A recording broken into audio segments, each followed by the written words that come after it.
Hi everyone, welcome to the latest issue of Citizen, and this is a City Present looking back at the Dinamo Zagreb versus Manchester City game, a bit of Twitter watch, and also brief look forward to the Arsenal game at the weekend at the Emirates, or is it the Emirates? I'm not sure. We shouldn't be petty, should we? We get enough of it, don't we? But it's certainly far emptier than the Etihad has ever been at Arsenal Stadium these days. Well, it has been for a couple of years, but nothing's ever said it's Arsenal, is it? One of the so-called big clubs. Anyway, then less of that. Dinamo Zagreb versus City. Well, I hope we don't make a habit of following a bad display, which we did last time with a good one, because if we're going to do that, we're not going to win much this season, are we? Seem to be ups and downs at the moment with City. So last night we had the Dinamo Zagreb, and very interesting the other game as well, obviously, because it was all obviously Shakhtar were playing Atalanta as well. So every team had something to play for, didn't they, last night? Apart from City, who obviously we only had pride to play for, didn't we? Let's be honest about it. Match stats. Let's have a look at the match stats. 24% possession for Zagreb, 76% for City. 6 shots for Zagreb, 2 on target. 12 shots for City, 6 on target, which isn't bad returns at 50%, but one of our lower sort of scores for shots on target. We got 5 corners to there too, so pretty quiet on that front. As you know, I do the good, the bad, and the ugly. So as we come to these things, I mean, the first bad thing, it wasn't long before we went 1-0 down, was it? A bit of slack marking at the back. I mean, you could blame a few people, I suppose. You could blame Mendy, obviously, who came down his wing. You could blame young Garcia, because obviously had no idea what was going on behind him. Could you blame Otamendi? Otamendi was trying to cover perhaps 2 people, then he was stuck in no man's land. So in the end, he ended up with a cracking cross in. I mean, it was a brilliant cross, and the guy took the goal extremely well. But one thing about Bravo, he's not the biggest of imposing keepers, is he? But he has a certain knack, Bravo, of making himself look even smaller in certain situations. So even though he's not a big lad, I don't know, he just sort of seems, and he got a hand to it. And could he have done better? Well, I mean, as a bit of a goalkeeper myself, I think he probably could have done a little bit better. But it was taken very well, so I'm not going to criticise him too much. But as I say, for a not so tall guy, he does have a habit of making himself look a bit smaller in goal, which has always been how since he first played for City. Obviously, in the debut was against United. He doesn't quite fill the goal as it is, but when it comes to saving goals, he loses a couple of inches. Poor thing. It's not good for a man, that, is it? But there you go. So yeah, I mean, that wasn't a great start, was it? I mean, we'd had a bit of possession. We'd had possession before then without really worrying. And to be honest with you, the first half, it was pretty much the same. When they scored, we had a lot of possession again. I think it was 23 minutes before Gundogan saw a shot deflected and the goalkeeper made an okay save. It wasn't the greatest of chances, but it was going in. But the goalie made a comfortable save anyway. The good bits, well, it's obviously onto the goal, isn't it? I mean, Phil Foden, who obviously will go on to his game overall later with the ratings, but the tenacity by Foden, keep going and keep battling, which is what we saw from him all night, wasn't it? And it fell to Mahrez on the 33rd minute. An excellent Mahrez. Again, Mahrez a little bit in and out. Excellent cross zone. Well taken by Jesus. This is what we want him to do. This is what we saw in the Burnley game, wasn't it? But we didn't. Did he not just get the service in the United game? Probably not. But it was a great finish by Jesus. And obviously, it wasn't like the diving head against United, was it? I mean, that was poor finishing. He looked clinical. Is this what we're going to get with Jesus? He's going to miss some really bad ones and score some great ones. Did Aguero do that in the early days? I don't know. Our memories play tricks with us, don't they? But that was an absolute fantastic goal, wasn't it? The ugly. Well, I mean, there is a bit of ugly. The only ugly we can talk about was on the stroke of half time, wasn't it? Where, I mean, we've all seen it, and there's a lot of comments on Twitter about it, etc. And the elbow on Rodri. I don't know. I don't know if you feel. I mean, I thought the ref played okay. Actually, I thought the ref had quite a good game. He did let things go. He did let a lot of little niggly things go that other refs would have pulled up. But all right, if he didn't see it, I just had to check. Actually, I had to check on my last program from the Champions League looking at it because every programme, I thought, oh, we've had a thing about VAR, haven't we, in the Champions League? And obviously, there was this little page, and number 3, red cards. And yeah, I was just looking at it, and the VAR review provides, if a VAR review provides clear evidence for a serious mistake in one of the game-changing situations, I mean, if a man's deliberately elbowed someone and the team could go down to 10 men, the game's 1-1, don't forget. So I think that's a game-changing situation. VAR can then ask the referee to conduct an on-field review. The final decision can only be taken by the referee. So I had to make sure that this was, I hadn't misread that, because I know all these VAR rules are different for our Premier League and the Champions League. Is absolutely stupid. And I think the Champions Leagues work a little bit better than ours. At least the ref go over to the monitors. But I'm sorry, what happened last night? Did no one even convene with VAR? We saw nothing that the ref did, is, you know, to say he was looking at it.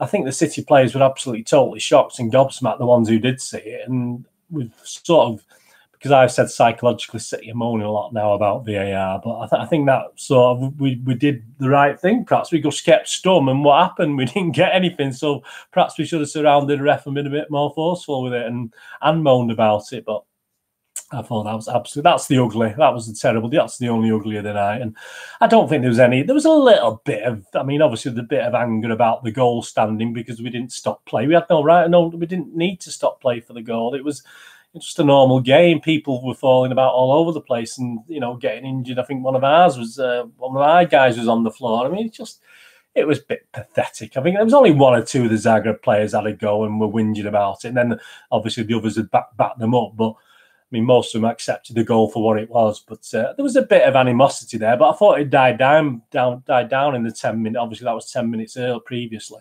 I thought it died down. So whether there's anything going on with Rodri and this guy, I don't know. But that was pathetic. And the good, I mean, we've got to talk about the goals in the second half. Shakhtar didn't really have a chance to get together, did they, on 49 minutes?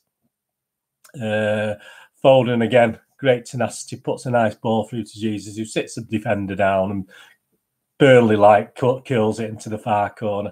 And to be honest with it, 2-1, I mean, I think Zagreb were just, that was it then. I just didn't see any sort of fight or desire.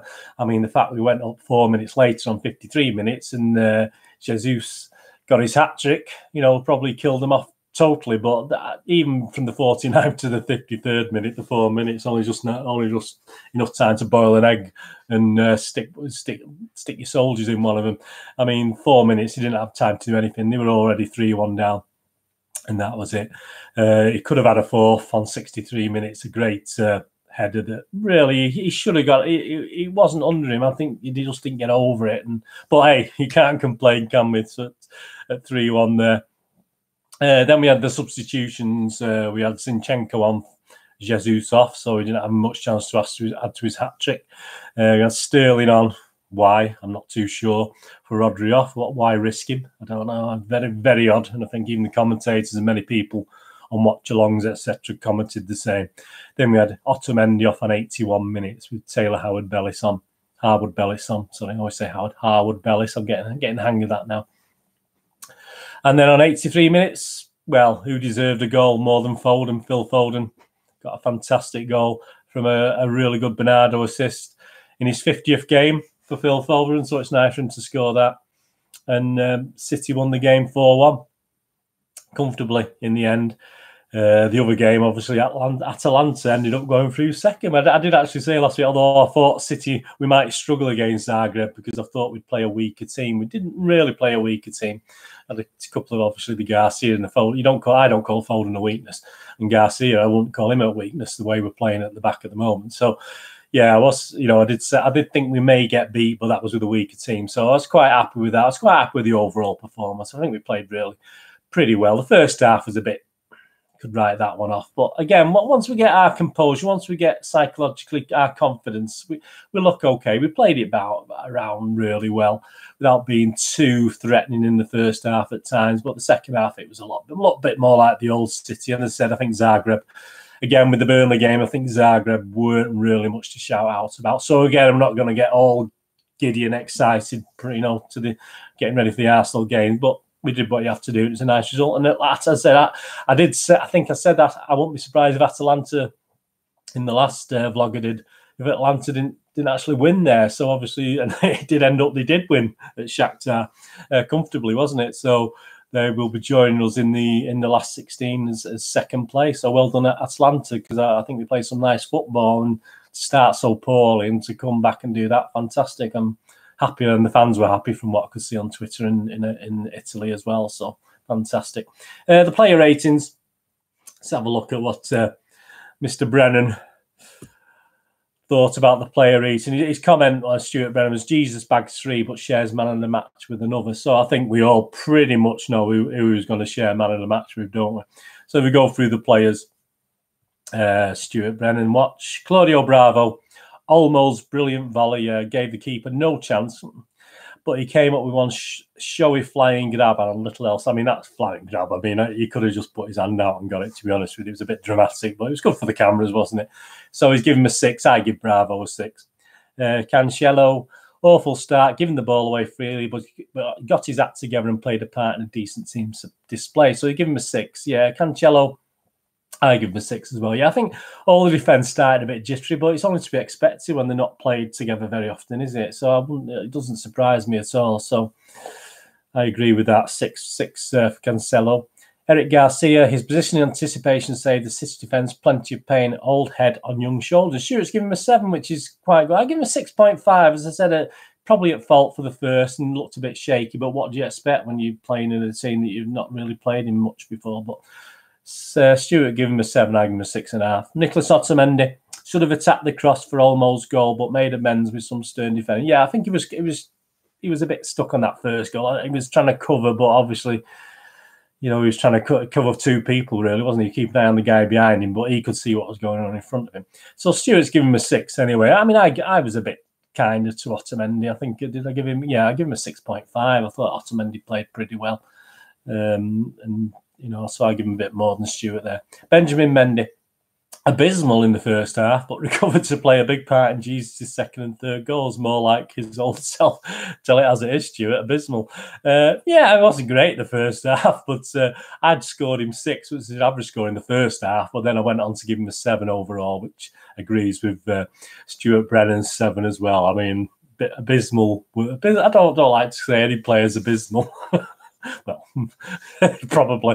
Don't look back at videos and see what I've said. Rodri, Stuart Brennan's give him an 8, Rodri. Persistently stepped into thwart Dynamo attacks at source and gave a passing masterclass. Yeah, I mean, I thought Rodri, I give him a 7. I wouldn't say it was a masterclass. I think he was a bit caught out, a bit slow at times, which is, he's not the quickest turning circle, is he? He can be like an oil tanker sometimes, Rodri, but onto oil tankers.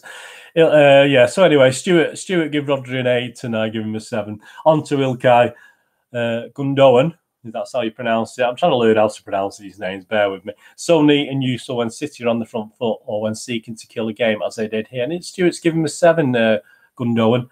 I only give him a 6. I wouldn't disparage him, but I didn't think he was that great. I forgot he was playing, to be honest with you. I thought he'd been subbed at one point, but perhaps sometimes when you don't see these players, that's when they're working hard and doing okay. So perhaps 7's fair off Stuart, but I'll stick with 6.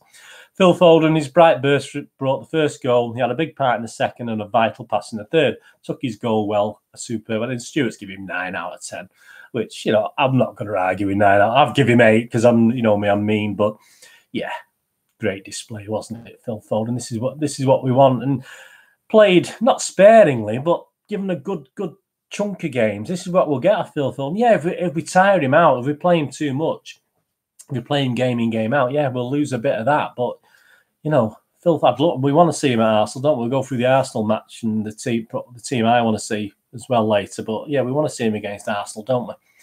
Riyad Mahrez is instant. Yeah, so Stuart Brennan give Phil a 9. I give him an 8. So. Well done, Phil.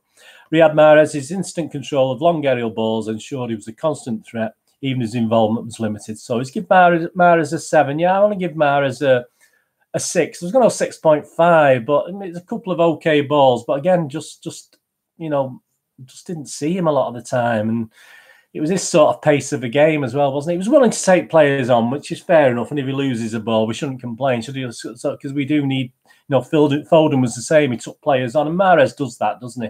it can be a little bit more annoying with Mahrez for some reason. Obviously, Phil Foden will get away with taking players on and losing it, won't he? But yeah, I mean, so Stuart Brennan give Mahrez a 7. I only give him a 6. On to Stuart Brennan's joint man of the match, obviously from his comments. Gabriel Jesus, a stock far post header, a lovely second, and a tap-in for a much-needed hat-trick. He has now a 5 in 3 games. He does, but we could have done with him 1 or 2 against United, couldn't we? So Stuart Brennan give him a 9. I mean, I gave Jesus, same as Phil, an 8. I rated them both the same as well. I did see a bit of negativity on Twitter about Jesus, that apart from the 3 goals, we didn't really see him. Yeah, well... Yeah, I mean, I agree with the sentiment of what was said, but, hey, we don't, I mean, we know he works hard. So when you don't see him, he is working. He is pulling players out of position. He is working hard. You can never call Jesus lazy. So even if you don't see him, I'm sure he's doing plenty. So anyway, he get an 8. Stuart Brennan give him a 9. Moments of quality. So Stuart Brennan, just give him a basic 6. I give him a 7. I thought he played okay, actually. I thought Bernardo had quite a good game, so I give him a 7. And Stuart Brennan, I want to give him 6. He's not given any of the subs a rating. Obviously, I give Zinchenko 6.5 and Sterling 6. Otamendi wasn't on. Taylor Howard-Bellis wasn't on long enough really to score. But I thought Zinchenko did all right. He looked as though he'd been given a free roll up front at one stage, and he was like a boy in a sweet shot, wasn't he, getting all giddy? So obviously that eventually ended, but hey, there you go. So that's the Stuart Brennan watch. That's the scores. Before we go on to just a quick look at the Arsenal game, just have a quick look on Twitterverse, some things from last night and things from other places, obviously. Front Office Sports, it's FRNTO and FRNT Office Sport, tweeted the top 10 most tweeted about sports teams in 2019, according to @Twitter Sports. Number 1, Barcelona. Number 2, Real Madrid. Number 3, Manchester United. Number 4, Liverpool. Number 5, PSG. Number 6, Juventus. Number 7, Manchester City. Number 8, Ajax. Number 9, Flamengo. And number 10, the Los Angeles Lakers. So it's nice to be up. It would have been nice to be 6, wouldn't it? It was 6 on a lot, aren't we? And crowds, trophies, etc. 6 is always a good spot to be in. United know about 6, don't they? But it would have been nice to be 6, but unfortunately we're 7th. Phil Foden on Twitter, @Phil Foden, wrote 50th @Man City appearance, tick, goal, tick, assist, tick. Christmas has come early for me. Yes, it certainly did, Phil. Well done, mate. Sky Sports Stato. Man City have now scored 500 goals in all competitions under Pep Guardiola, 199 games, at least 95 more than any other senior English team since he was appointed. Top scorers, 108 Sergio Aguero, 73 Raheem Sterling, 55 Jesus, and 39 Leroy Sané. So well done, Pep.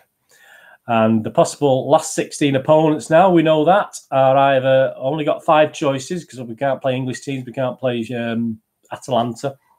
So we've got Real Madrid, Atletico Madrid, Napoli, Borussia Dortmund, or Lyon. So what do you fancy for that? I mean, who do I want to avoid more than play? I mean, I'll take any of them on, to be honest with you. Perhaps avoid Real Madrid just because it's Real Madrid, but hey, I'm not too worried. We're as bad or as good whoever we play, and if hopefully we'll lose the game before we play, won't we? So we'll be all right. So that's our possible guys anyway. And finally, on the last thing on Twitter, there's no official programme, which there aren't for a lot of these European teams, obviously, for tonight's game. But there's a newspaper pretty much dedicated to the game, not fluent in Serbo-Croatian, but I think the gist of it is we win at home and we never win away. This is Nigel Gregory on @dangerous_Greg, and he just an image of the magazine there. Anything with Blue Moon on has to be a good thing, doesn't it? In a foreign language, Blue Moon. Anything with that on has to be well worth the thing. Arsenal against City on Sunday, 4:30 kickoff. Home Arsenal, the last 4 games, 1 win, 3 draws, and a lot of empty seats. That's all we can probably say about Arsenal. They're 11-2 to win the game.